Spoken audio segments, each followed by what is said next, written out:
जिस चीज में आप लग गए हो पूरी ईमानदारी के साथ, उसकी नॉलेज आपको होने लगती है और अच्छे से आप उसको एक्सप्लेन कर पाते हो।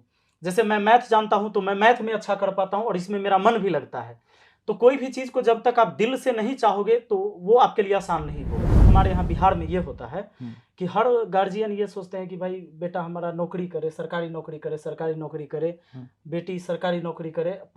पढ़ाते हैं वो, इससे पहले यही सोचते रहते हैं। जब भी वो पढ़ाते हैं तो उनके दिमाग में यही रहता है और बच्चों के अंदर भी वही चीजें डाली जाती है। जब संघर्ष होता है तो सर क्या होता है ना कि आपका जीवन ही एक किताब बन जाता है जी। और उस किताब में इतने शब्द हो जाते हैं कि आप पूरी जिंदगी उसे पढ़ते रहो, लोगों को बताते रहो और उसे सीखते रहेंगे लोग।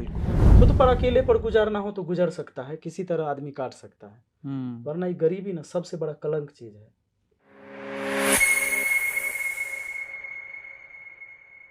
दोस्तों नमस्कार। आज मुझे सौभाग्य मिला है एक भारत के सबसे मशहूर यूट्यूबर हमारे अरविंद अरोड़ा जी, जिनका यूट्यूब चैनल का नाम है A2, उनसे मिलने का। सर बहुत बहुत आभार, थैंक यू सो और स्वागत है आपका इस वीडियो में जी। सर लगभग मैं आपको बताऊं कि 3 साल पहले से मैं आपकी वीडियो देखता हूं। दोस्तों जब सर को आप देखते होंगे एकदम छोटे से कोने में वीडियो में आते हैं और बहुत बड़ी बड़ी चीज़ें बता जाते हैं बहुत आसान भाषाओं में, इसलिए लोगों को पसंद आते हैं और इसी वजह से मिलियनों में इनकी व्यूज आती है। तो आज मुझे मौका मिला सर से मिलने का। बहुत सारे सवाल हम सर से करेंगे जो मेरे जहन में है, और सर आज आप भी एकदम बिल्कुल फ्री हैं हमसे कुछ भी पूछने के लिए। यानी बिल्कुल आज़ादी है, कोई कॉपीराइट क्लेम नहीं है सवालों पर। ठीक है। और सर मैं सबसे पहले आपसे जानना चाहूंगा, चूंकि आप जब भी आते हैं तो दुनिया की बातें बताते हैं आप यूट्यूब पर, अपनी बातें मैंने आपको बताते हुए नहीं देखा किसी वीडियो में, शायद या तो आपने बताया होगा वो मुझे मिला नहीं होगा। कोई भी फैक्ट्स होता है वो आप बताते हैं। सबसे पहले तो मुझे ये परेशानी होती कि इतनी सारी चीजें आप जानते कैसे हैं? हर मुद्दा पर आके कोई वीडियो बना लेते हैं। जैसे हम लोग हैं कि एक मैथ पढ़ी बनाते हैं, या जो हमारा सब्जेक्ट है बस पढ़ाते हैं मैथ रीजनिंग, हर मुद्दा पर आप बात कर लेते हैं। तो सबसे पहले हम जानना ये चाहेंगे कि YouTube पर आपका आने का ये प्लान कब हुआ? YouTube पर कब आए थे आप? सबसे पहले बहुत बहुत शुक्रिया। हम विपिन सर को जाने, मैं आपको बता देता हूँ। बाय द वे आप लोगों को तो पता ही होगा कि विपिन सर जो हैं बिहार के यंगेस्ट मुखिया हैं और मैथ्स की बहुत ही फेमस फैकल्टी हैं। जब इनसे मिला और रूबरू हुआ, लोगों ने मुझे बताया इनके बारे में, जब मैंने जाना तो मैं हैरान रह गया कि ये एक काफिला लेके चलते हैं बिहार में। दिख रहे हैं ऐसे सादे, लेकिन एक ब्लैक कलर की स्कॉर्पियो, उसमें गार्ड जो कि गन के साथ इनको प्रोटेक्ट करते हुए चलते हैं। तो इतने वी कैन से कि इतनी ऊंचाई तक तो हम भी नहीं पहुंचे हैं। तो हेड्स ऑफ टू हिम, बहुत मायने रखता है। और मैं इनके साथ स्टेज शेयर कर रहा हूँ, इनके साथ बात कर रहा हूँ, तो मेरा सौभाग्य है, मेरा भी सौभाग्य है आपसे बात करना। और दूसरा मैं आपसे कहूँगा कि ज़रूर हम 1:1 की वीडियो में हम साइड में छोटे से दिखते हैं, लेकिन ये पिछले 2 साल का ही कारवां है। असल में देखें तो 2013-14 में हम यूट्यूब पे आए थे तो पूरी स्क्रीन पे छाए हुए थे, केमिस्ट्री पढ़ाते थे। कि वैसे बेसिकली आपने ज़रूर मोटिवेशन वीडियोस में इतना सा देखा है, लेकिन हमारे बहुत सारे लेक्चर्स केमिस्ट्री के फैसिलिटेट कर रहे हैं बहुत सारे बच्चों को, और उसमें पूरी स्क्रीन पे दिखते थे। पर डेफिनेटली आपने A2 मोटिवेशन के थ्रू हमें जाना होगा। तीसरी इंपॉर्टेंट बात यह है कि इन्होंने कहा कि इतने सारे फैक्टर वीडियोस या मोटिवेशनल वीडियोस या इफेक्ट इतने सारे आप कैसे लाते हो, कैसे मैनेज करते हो, इतना सब जानते कैसे हो? तो मैं आपको बताता हूँ कि आपका जो विषय है मैथ्स, वो हमारे इस काम से ज़्यादा कठिन है। उसके बारे में डीपली जानना है। वो कहते हैं ना कि हमारे गुरुजी कहा करते थे कि आप किसी एक स्पेसिफिक चीज़ में महारत हासिल की हो तो आप ज़्यादा जानते हो, उससे बजाय वो आदमी जो सब बताता है। तो मेरा ऐसा मानना है कि जो आप मैथ में कर रहे हैं या जो आप बच्चों को सिखाते हैं वो हमारे काम से कहीं गुना ज़्यादा हार्ड है। बिकॉज मैं केमिस्ट्री टीचर भी रहा हूँ और मैं जानता हूँ कि केमिस्ट्री को डीप डाइव करना या किसी एक पर्टिकुलर सब्जेक्ट को डीप डाइव करना कितना हार्ड है। हाँ, वीडियो को बनाने में मेहनत लगती है, लेकिन किसी सब्जेक्ट में महारत हासिल करना वो इतना आसान काम नहीं होता है। दोस्तों यहाँ से एक निष्कर्ष निकल के आता है कि आप मुझे जानते हैं कि भाई सर मैथ इतना अच्छा कैसे जानते होंगे। मैं हैरान हूँ कि सर हर मुद्दे पर कोई भी फैक्ट्स बताकर, कोई भी चीज़ों के बारे में अच्छे से एनालिसिस कर लोगों को समझा देते हैं और उसके बारे में अच्छी अच्छी जानकारियाँ देते हैं। तो मैं हैरान था कि इतनी जानकारी ये कहाँ से लाते हैं। यानी कि ये रियल बात ये है कि जिस चीज़ में आप लग गए हो पूरी ईमानदारी के साथ उसकी नॉलेज आपको होने लगती है और अच्छे से आप उसको एक्सप्लेन कर पाते हो। जैसे मैं मैथ जानता हूं तो मैं मैथ में अच्छा कर पाता हूं और इसमें मेरा मन भी लगता है। तो कोई भी चीज को जब तक आप दिल से नहीं चाहोगे तो वो आपके लिए आसान नहीं होगा। सर मैं आपसे जानना चाहता हूँ आप कहाँ से हो, पहले तो मुझे ये बताइए, क्योंकि बहुत सारे हम लोग जब भी आते हैं यूट्यूब पर तो अपनी वीडियो बनाकर जो बच्चे को चाहिए वो देख के चले जाते हैं।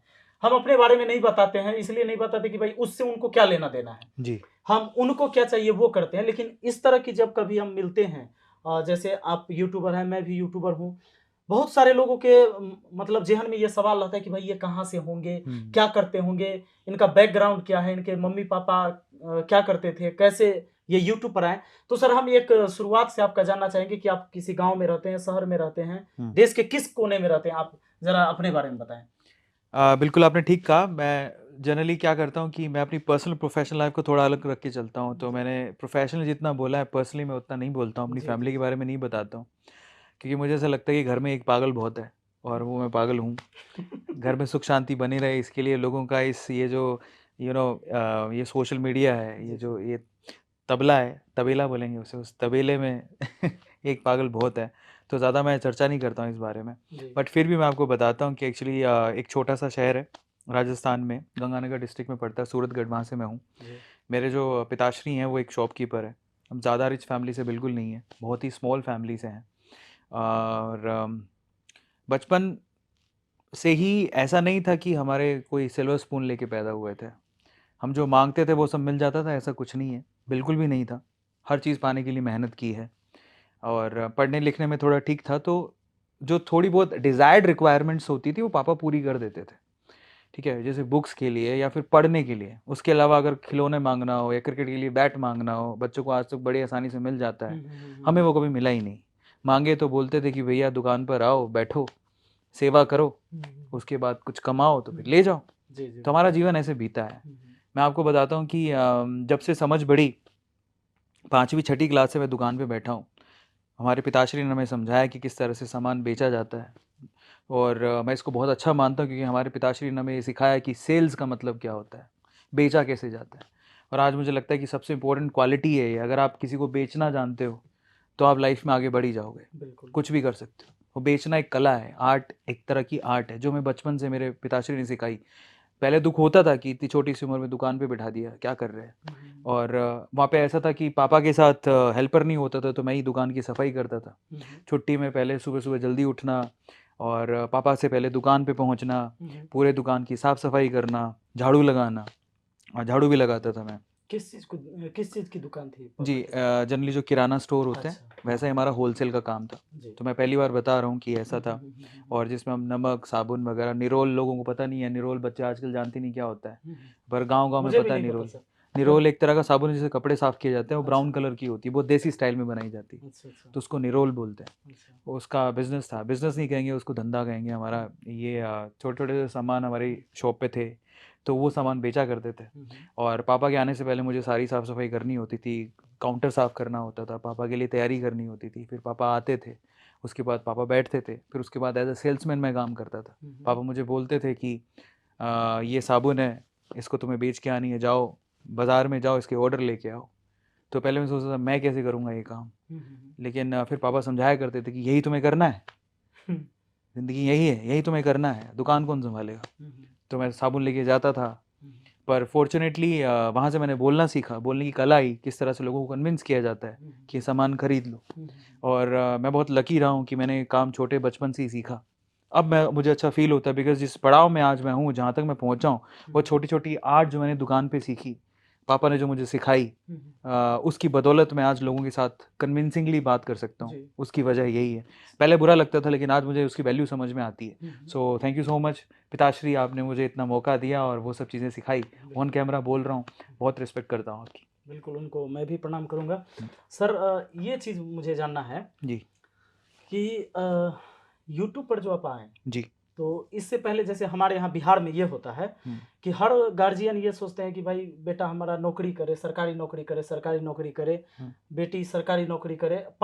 पढ़ाते हैं वो, इससे पहले यही सोचते रहते हैं। जब भी वो पढ़ाते हैं तो उनके दिमाग में यही रहता है और बच्चों के अंदर भी वही चीजें डाली जाती है। तो क्या आप लोग के पेरेंट्स ऐसे करते थे कि भाई इसे सरकारी नौकरी में भेजना है किसी तरह, हम तो दुकान चला रहे हैं, इसको दुकान में नहीं रखना है?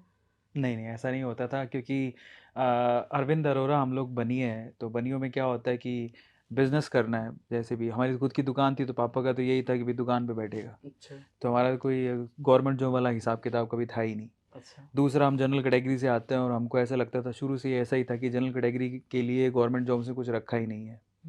फिर भी जब आगे बढ़े तो हमारा जो शहर है वो थर्मल पावर प्लांट के लिए फेमस है। थर्मल पावर स्टेशन जो होते हैं गवर्नमेंट के अंडर आते हैं, तो वहाँ पे इलेक्ट्रिकल और मैकेनिकल इंजीनियर्स की पोस्ट निकलती है। तो अब मुझे दुकान पे नहीं बैठना था, क्योंकि मैं चाहता था कि मैं एक्सप्लोर करूँ बाहर जाके, क्योंकि सिर्फ यही तो सब कुछ नहीं है। दूसरा ये भी था कि मैं एक दिन हमारे मामा के साथ बैठा हो तो हमारे मामा श्री बोलते हैं कि उन्होंने मुझसे पूछा कि तुम क्या करना चाहते हो, तो मैंने कहा मैं इंजीनियर बनूंगा। मैं पढ़ने में अच्छा था, मैथ में अच्छे नंबर आते, तो मैं तो इंजीनियर बनूंगा, बाहर जाऊंगा पढ़ने के लिए। इंजीनियरिंग कॉलेज हमारे शहर में था ही नहीं। तो मामा श्री हंसने लगे और कहते हैं कि तू कल भी दुकान पे था, आज भी दुकान पे है और कल भी दुकान पे बैठेगा, क्योंकि मैं तेरे पापा को जानता हूँ। तो मैंने कहा ये तो कमाल हो गया, आपने मेरा भविष्य लिख दिया खड़े खड़े। आपने बता दिया कि मैं क्या करूंगा, आप तो भविष्य वक्ता हो, तो आपने तो मेरा भविष्य लिख दिया है, लेकिन उसे बदलना मेरा काम है। तो मैं सोच के साथ, मैं बोला नहीं उनको, लेकिन मन में था कि सोच को बदलूंगा, कि ये जो छोटा सा बाहुबली साम्राज्य यहीं बैठेगा जिंदगी भर, दुनिया भर। तो मैंने ठान लिया था, मैंने खूब पढ़ाई की, मेहनत की, अपना इंजीनियरिंग में सिलेक्शन करवाया। उसके बाद इंजीनियरिंग करने जाना था, पापा भी तैयार नहीं थे, इकलौता हूँ, क्यों जाने देंगे घर से। और फिर पापा को बड़ी मुश्किल से मनाया, बहुत फाइट हुई, लड़ाई हुई कि मेरे को जाना है। और पापा का ये था कि भैया जा तो रहा है, उसके बाद तेरी ज़िंदगी तेरी है, मेरा तेरे से कोई लेना देना नहीं है। मुझे आज भी याद है कि तेरे डिसीजन तेरे होंगे। मैं जब पढ़ाई करने गया था तो मेरा एजुकेशन लोन करवाया गया था, बड़ी मुश्किल से कराया था, पापा साइन करने को तैयार नहीं थे। पापा कहते थे भैया हमने लोन ज़िंदगी में कभी नहीं लिया, तेरे लिए क्यों लेंगे। फिर मैंने कहा फिर अब कैसे करो, आप पैसा दोगे नहीं, लोन लोगे नहीं, मैं जाऊँगा कैसे। पर कैसे भी तरह से कन्विंस किया, लड़ वड़ के फाइनली साइन किए और मैं आ गया। पढ़ाई लिखाई कहाँ, गांव से ही किए थे? नहीं नहीं, बिल्कुल नहीं। मैं, क्योंकि गांव में तो ऐसा कुछ था ही नहीं, छोटा सा हमारा टाउन है, कस्बा बोलेंगे उसे, तो इतनी कुछ फैसिलिटीज़ थी ही नहीं। तो हम लोग वहीं से इसलिए तो निकलना था कि वहाँ पर जो जितनी मेरी कैलिबर है, मुझे तब तो क्या ही पता था, बट मुझे लगता था कि मैं इससे तो ज़्यादा डिज़र्व करता हूँ। सो इन दैट केस मैं निकला। मैं जो मेरा इंजीनियरिंग कॉलेज में सिलेक्शन हुआ था वो जयपुर में था, और इंजीनियरिंग करने के लिए फिर मैं जयपुर गया। मैंने आगे की पढ़ाई मैंने जयपुर की।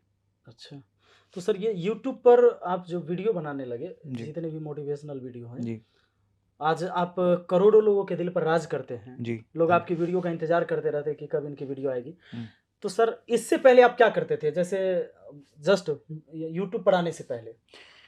2009 में मैंने इंजीनियरिंग ख़त्म किया था अपना, और जब इंजीनियरिंग ख़त्म हो गया तो फिर मेरे पास एक जॉब लेटर था, बट उसकी जो ज्वाइनिंग है उसकी काफ़ी डिले हो गया, काफ़ी टाइम बाद आने वाली थी।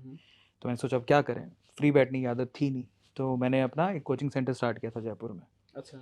और उसमें मैं गेट की कोचिंग करवाया करता था। अच्छा। तो उसका नाम था ट्रांजेंट इंस्टीट्यूट रखा था हमने उसका नाम। तो मैं गेट के सब्जेक्ट पढ़ाता था वहाँ पे, मशीन्स और EMI।